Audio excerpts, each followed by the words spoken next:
যে রেকর্ড নিয়ে দুবারের বিশ্ব চ্যাম্পিয়নদের সঙ্গে তুমুল লড়াই বাংলাদেশের।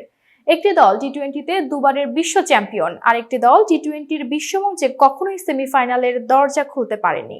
টি-20 বিশ্বমঞ্চের বিপরীত মেরুতে থাকা সেই দুই দল তুমুল লড়াই করছে অনাকাঙ্ক্ষিত এক রেকর্ড নিয়ে। সেই দুই দলের নাম বাংলাদেশ ও ওয়েস্ট ইন্ডিজ।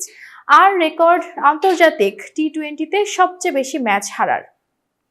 আন্তর্জাতিক টি-20তে সবচেয়ে বেশি ম্যাচ হারার রেকর্ড সঙ্গী করেই ওয়েস্ট ইন্ডিজের বিপক্ষে প্রথম টি-20 খেলতে নেমেছিল বাংলাদেশ।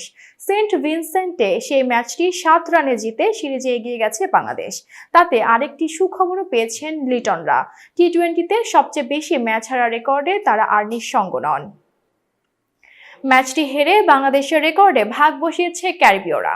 আন্তর্জাতিক টি-20তে দুই দলের হার সংখ্যা এখন 107, যার অর্থ বাংলাদেশ সময় বুধবার সকালে দ্বিতীয় টি-20টা দুই দলের জন্যই প্রতিপক্ষকে রেকর্ড উপহার দেওয়ার উপলক্ষ।